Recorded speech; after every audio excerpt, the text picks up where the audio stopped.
Welcome.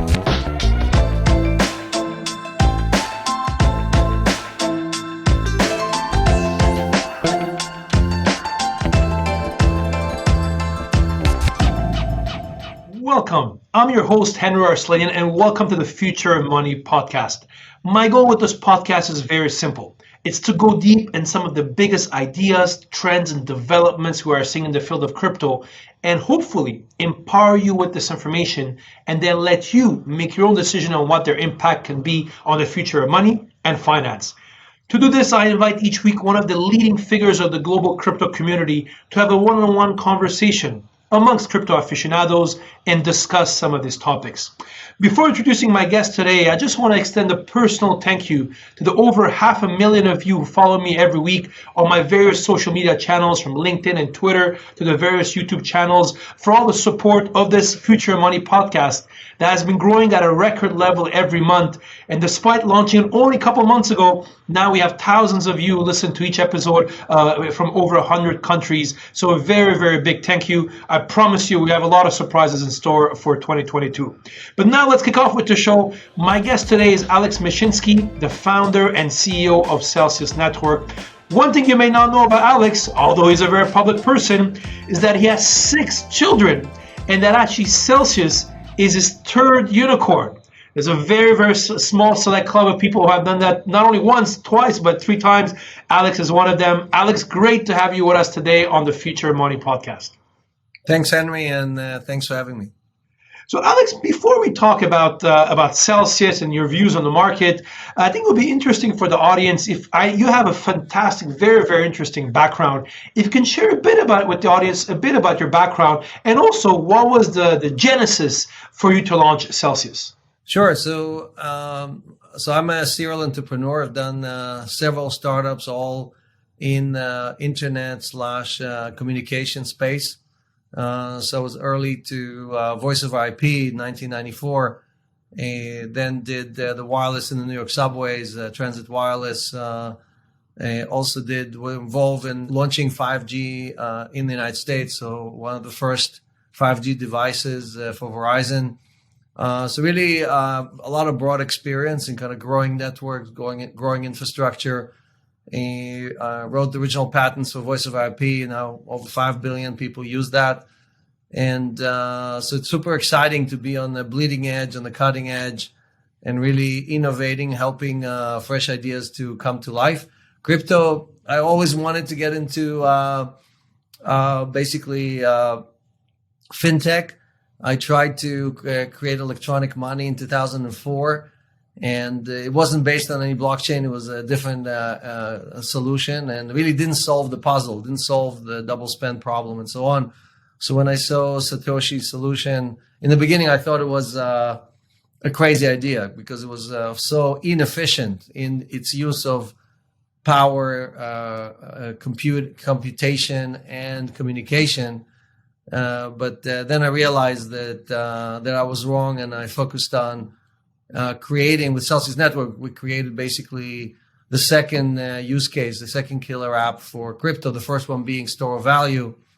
And basically we invented yield. So a year before Aave or Compound, Celsius launched yield on over 45 different assets. So actually, it's very interesting. By the way, for those of you watching this on YouTube, you can see that Alex is wearing a T-shirt saying "Banks are not your friend," which I love, by the way, from that perspective. But Alex, and if you can elaborate more, obviously, I think Celsius is known as as a platform where a lot of people come to get yield. What is and obviously that's kind of the bread and butter of the business. Often that's how people know Celsius. And if you can give us a bit of a snapshot of where the business is today, and what is kind of the roadmap where users and the community should expect over the next couple of months. Sure. So we launched 2017. And we now have over 1.5 million users worldwide, 24 billion in assets, and we paid over $1 billion in yield. So that's more than anybody else on the planet. And basically, we offer other services as well. You can now swap inside of Celsius without any fees or any spreads. A lot of people say no fee, but they just eat you up on the spreads. How about getting the same quote that an institution gets when they want to swap assets? Also, we provide margin loans. So if you want to defer your taxes, you can take a loan against your asset, dollar loan or stablecoin loan, and it's processed the same day. And no employment verification, no credit check, none of the traditional stuff apply, because we only do asset-backed lending. And Celsius basically had no defaults, no hacks. We've been up. Our uptime has been 100% over the last 4.5 years. So very few companies in crypto can say those things in one sentence and not lie. Very interesting. We'll talk about some of these verticals you just mentioned in a second. You mentioned you have 1.5 million Celsius users.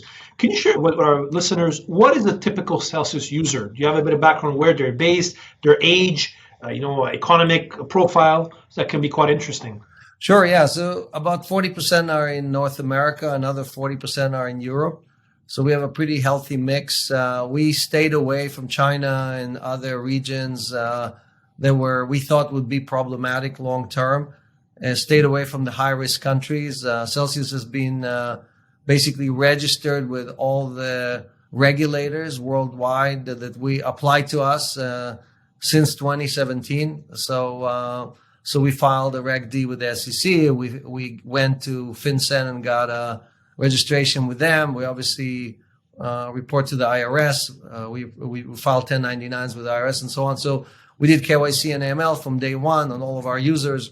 So we tried to be a good actor from the beginning and really, again, focus on markets where we can provide this yield to replace the banks. Today, banks really don't pay you any yield for your money. And as long as you're willing to convert that into stable coins or Bitcoin or Ethereum, you can earn as much as 10 or 12% on these assets, just because we're deploying them to institutions and exchanges, and you get to keep most of it. So most of our users, I would say, are higher net worth. I think our average account is somewhere between $30,000 and $50,000. We have also obviously many users who have just a few $100s on the platform. So our slogan is to unbank the banked first and then bank the unbanked. So we are kind of making great progress on the first part. And when we're done with that and Ethereum launches ETH2, so we can cut the fees by 95%, then we can go after banking the unbanked, which is part of our mission. So everything is working according to plan. So let me focus on one point, Alex. First of all, like getting people unbanked. Like you said, the banks are not your friend, as per your slogan. Do you think it's possible today for somebody to operate without the traditional banks using platforms like Celsius or other lending platforms out there? Yeah, so I definitely think today, in combination with other apps like Cash App or Venmo or whatever, you can definitely have all the services you need, including yield, including loans, including maybe the only item that you can't get is a mortgage on the blockchain, even though there's a company called Figure that does that on a blockchain, pretty good company. But it's not really prevalent like earning yield or taking a loan, right? So I think today you still have to pull together different services from different companies, but definitely enough of them exist where you can unbank yourself completely. We wouldn't have a business if banks treated their customers well. So banks treat their shareholders very well, right? So I own some JP Morgan stock and I own some Wells Fargo stock, and they treat me very well. But they definitely don't treat their customers well. They take from their customers and they give it to their shareholders. We do the opposite. We take from institutions who pay our fees and we give it to our customers, right? That's our main business. So can we talk more about the yield element? There's 2-3 questions there I want to ask you. First of all, maybe can you explain to our listeners, where does these crypto yields come from? A lot of people, for example, are not in crypto. When we tell them that they can get this 8, 9, 10, 11% yield, not only on crypto assets, but also on stable coins, they often seem perplexed. How is that even possible? Can you give us, maybe share with our audience, where do these crypto yields come from and how such platforms like yourselves are able to offer this to end customers? Yes. So you're right that yield comes in many different flavors. And you should definitely make sure you look at the ingredients before you decide to risk your capital. Many companies provide yield just because they create inflation. So, for example, if I'm a token and I print a lot of that token, I create a lot of that token, and I give you 20% yield, I go to my treasury and I just send you more and more of that token. It looks like yield, it feels like yield, but really I'm just creating inflation. And as long as there's more people joining my platform, then the amount of tokens that I'm issuing, everybody benefits and the prices go up. But that's obviously is not a good business model. That's not how Celsius creates yield. So for Celsius, 100% of the yield that we pay out has to do with us rehypothecating or lending out the assets. Same thing Wall Street does every day with SEC lending or market making or arbitrage and so on. So we enable those activities in the crypto market. And basically your asset, your dormant asset that normally will not be earning anything, is earning yield. We just collect it on your behalf. We aggregate it, right? So we have 115,000 Bitcoin, for example, and we can give 10,000 Bitcoin loans to institutions. And in exchange, they'll pay us 5-6% for using that Bitcoin to do market making arbitrage or hedge, for example, futures versus spot and things like that. All kind of activities, normal market activities that most banks do every day. And that yield that comes back, that is really where we broke the mold, right? No one on Wall Street has ever paid their customers, their depositors, their income from SEC lending, right? So if you look at BlackRock, for example, I think 61% of BlackRock revenues come from SEC lending, right? So they don't share any of that with any of the people who are buying their ETFs, right? Or holding their ETFs. Celsius shares the vast majority, right? So about 85% of that income is shared with the customer. And because of that, that translates into, for example, right now, 8.5% on USDT or USDC, which are stablecoins representing the US dollar. That is the cost of capital in DeFi or in CeFi. If you look at traditional markets, you can get even half of 1%, right? Goldman is bragging about how they're paying you 0.5% for the same dollars that we pay 8.5%. So on this point, Alex, I mean, what is the typical entity that is actually borrowing money? Like, is it the crypto hedge funds? Is it crypto platforms, brokers? What do we say is like ballpark the biggest demand from the borrower side on the Celsius SBL desk or securities lending desk? Yep. So the two largest borrowers on Celsius are exchanges and institutions, right? And traditionally, before Celsius showed up, exchanges, the largest exchanges in crypto, used to have all that liquidity. They basically, their customers gave it to them for free, and then they rehypothecated inside their platform. They rehypothecated or lent it out to institutions who are using their platform, and they kept all that for themselves. So Celsius sucked up over $30 billion worth of these assets, and now they're worth about 24, but we, at some point, were over 30. We sucked all these assets off exchanges, and now we're forcing both the exchanges and the institutions to pay us for something that they used to get for free. And again, most of that goes back to the user. So this is, if there was ever a Robin Hood in this industry, I think we deserve the name. Maybe we'll change the name from Celsius to Robin Hood.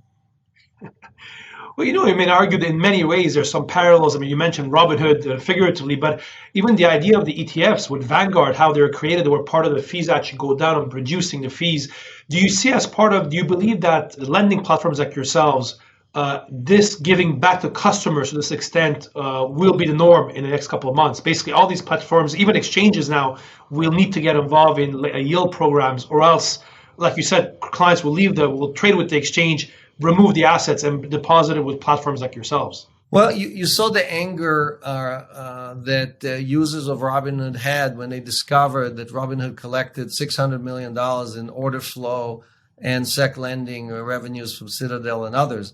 So customers, when they discover that, they don't know where the invisible hand is. They don't know how money is being made. They just know that these institutions and platforms make money off their assets. And when they discover how much money that is, they really get mad and they want to go somewhere else. So we invite the competition to copy our business model. We are basically saying to everyone, look, we created a platform where doing good comes first, and only then we're doing well. right? And Celsius is one of the fastest growing fintech companies in history, right?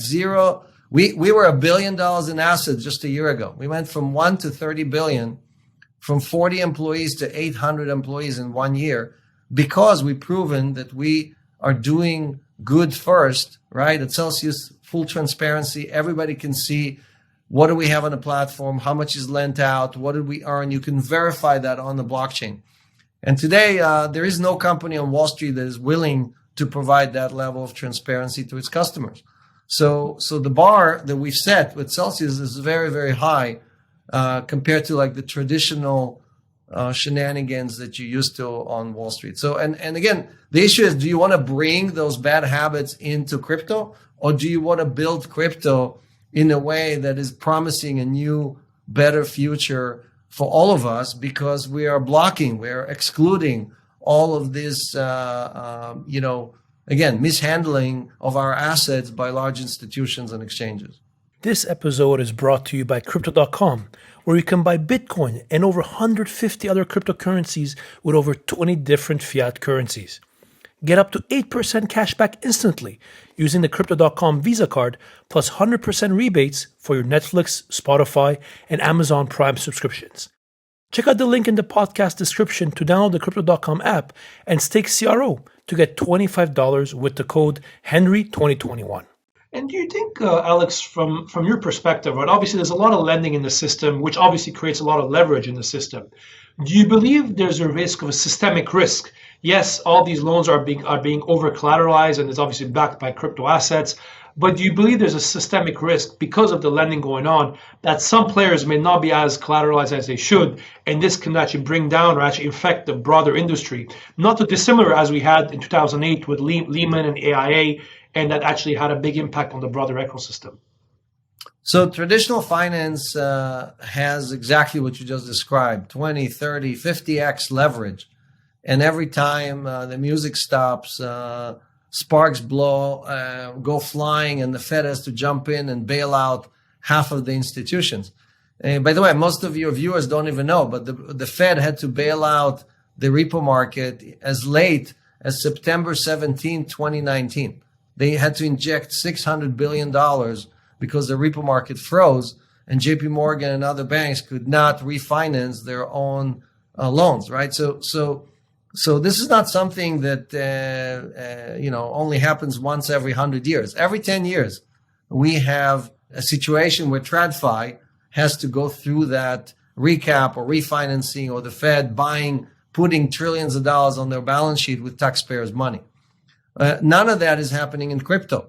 And it's very important to understand that. There is no prime broker in crypto. You cannot go to Goldman and get 5 times leverage. You cannot borrow uncollateralized. That doesn't exist. So we had two basically stress events in the last 2 years. One was on May 2021. One was on March 2020. These were 50 to 60% drawdowns. And no one, as Warren Buffett says, the water receded 60% and no one was swimming naked, right? Everybody had their behind covered. So Celsius had thousands of margin calls, but 0 liquidations. All of our counterparties have provided additional collateral and performed according to our agreement. So now you tell me, how many institutions on Wall Street would survive if there was a 50% drawdown in the stock market? So all these people who are saying the cattle is black, or they're accusing crypto of bad behavior, they're the ones who are leveraged 20, 30, 50 to 1. And they are the ones who are providing systemic risks to the financial system. So, like I said, crypto went across the entire industry. It wasn't just like one institution that had a problem, right? Everybody had a huge drawdown. And we discovered that there is no leverage in the crypto world. There is a little bit of leverage on exchanges. People like Binance or FTX will give you 10 or 20 to 1 leverage. But that is maybe 1% of the total volume that's going on every day. And institutions and exchanges between themselves do not operate on leverage. Yeah, it's very interesting actually that the level of leverage in the crypto ecosystem is significantly less than what many people believe actually what it is in traditional markets as well. I just want to touch on the yields per se, Alex. Do you think that the yields that we're seeing today in crypto markets, whether on stable coins or whether on other cryptocurrencies and utility tokens, will be sustainable? Are we going to see the kind of interest rates that we're seeing today, yields being offered, continue for the foreseeable future? Yeah, it's a very good question. And when I started this business, a lot of people I know, including Wall Street types, have told me, look, Alex, maybe you can make it work with 100 million or 200 million. But the minute you get hit $1 billion, you're not going to be able to pay 10% on stablecoins. You're not going to be able to pay 6% on Bitcoin. It's just going to go away, right, with size.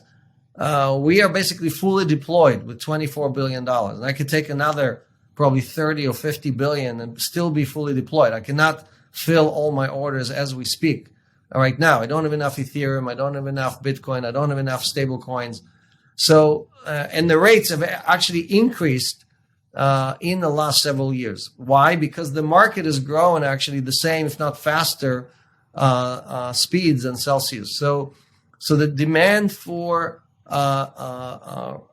basically for borrow, right? The demand for liquidity, because these markets are detached from our traditional financial system, is providing for this yield. The yield is the price, the value of the missing capital, of how much capital is not in the system, right? Because if you want the yield to go to 3%, then you need to add another 200 or 300% worth of stablecoins. So right now there's about 200 billion stablecoins.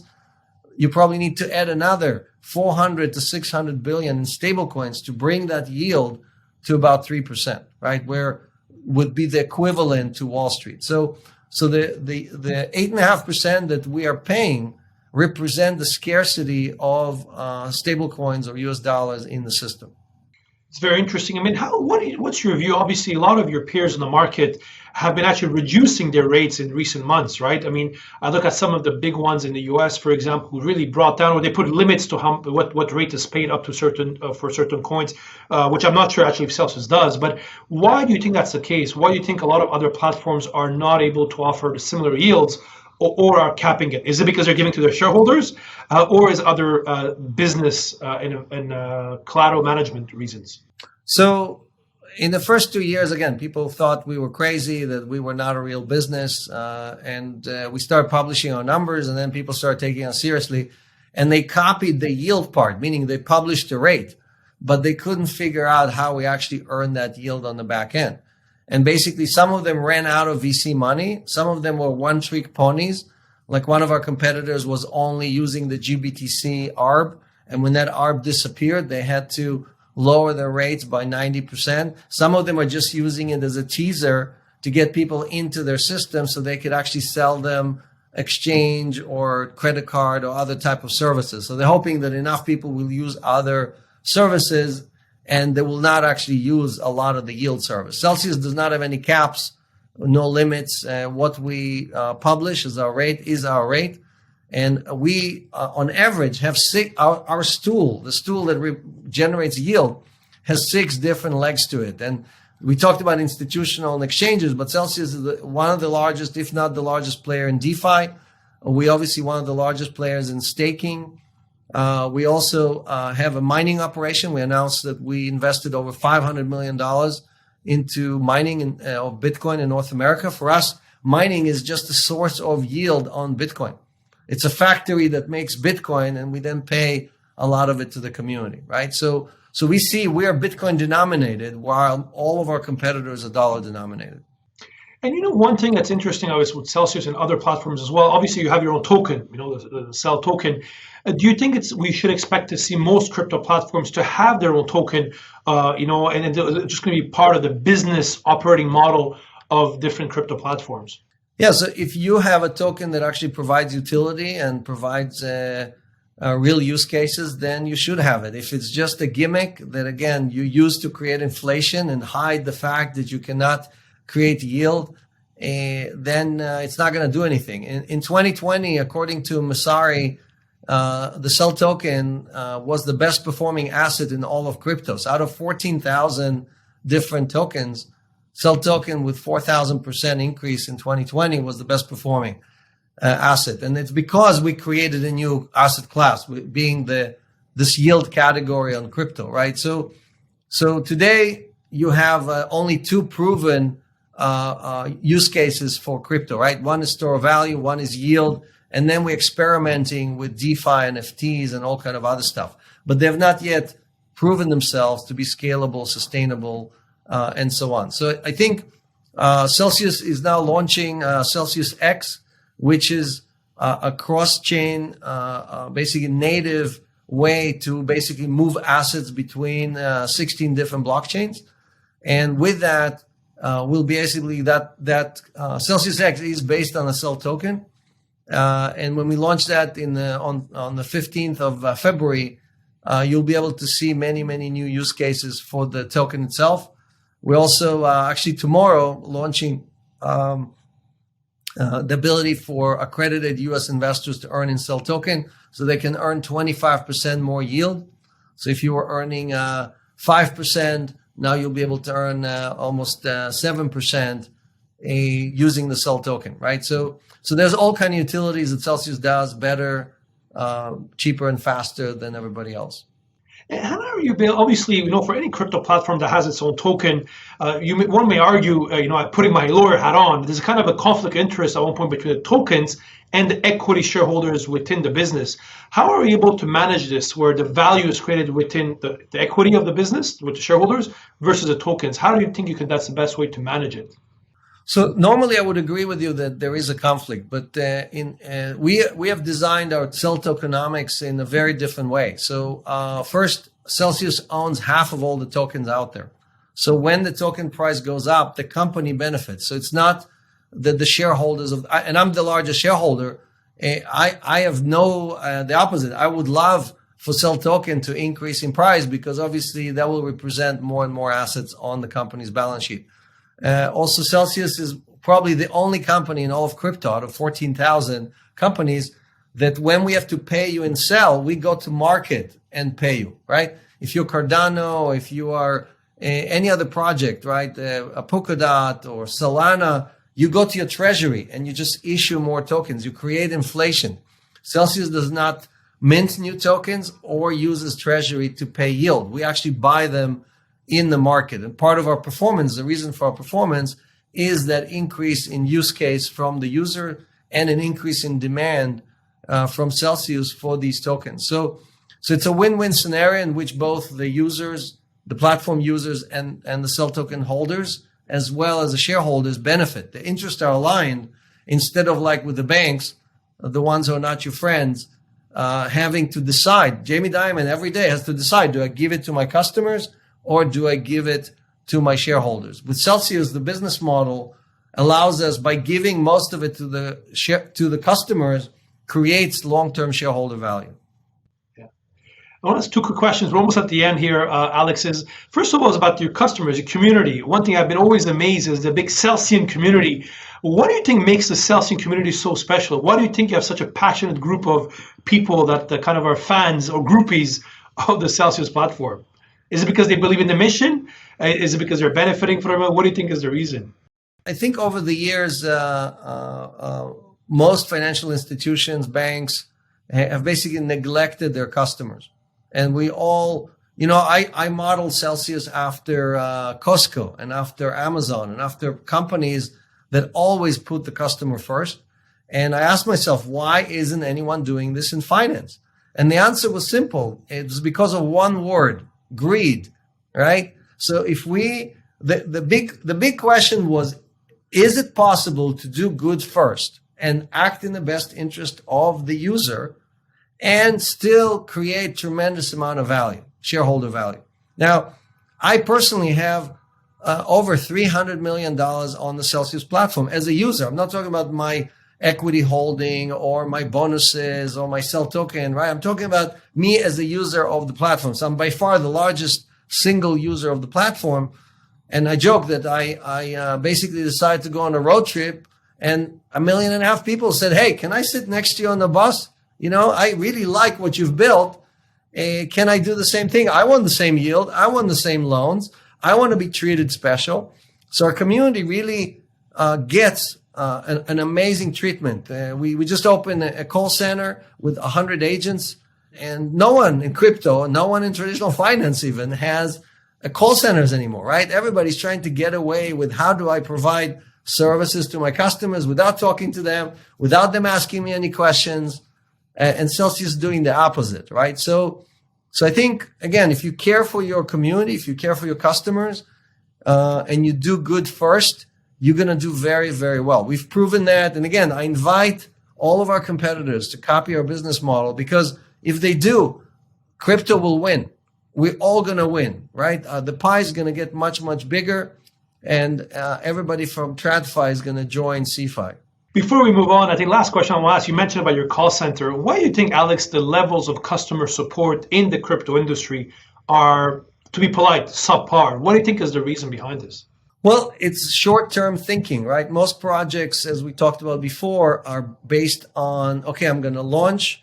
I'm going to try to create as much hype as possible. I'm going to dump on the community. It's going to last for 6 or 12 months. I'm going to quit and go and start another project. That is the normal modus operandi in most projects, right? Very few projects are the exception of that, right? So if you look at why would you invest in facilities and training people, or like us hiring 800 people, right? Our legal department has more employees than most DeFi projects.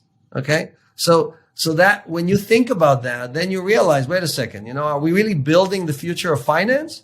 Or are we just running rapid experimentation in which people hope that they're not going to get caught with a rug pull or a scam or some kind of a hack or anything like that, right? And they see that big yield, 20%, and they think, okay, it's not going to happen to me. It's going to happen to somebody else. So no one at Celsius has lost money because of any rug pulls or scam or anything else. Now, we deploy into DeFi, and if there is a problem, we have to eat that problem. It's our responsibility. It's not the responsibility of our customers. Very, very exciting, Alex. Alex, we're going to finish it off with the fire round question. The bell is with me. I'm going to ask you quick questions. I need 1 or 2 word short answers, sure. And the bell will be here to keep us honest. Are you ready? Sure, let's do it. Let's do it, Alex. Here we go. First question. What is the biggest challenge for any crypto entrepreneur compared to being an entrepreneur in the traditional world? Hiring crypto-savvy people. There we go. What is the one other crypto CEO you admire the most? I love Vitalik, even though he's not CEO. For me, he's the CEO of Ethereum.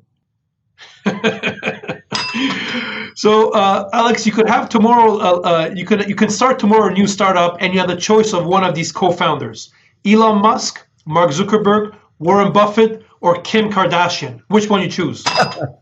I would love to work with Elon Musk. Why is that? I'm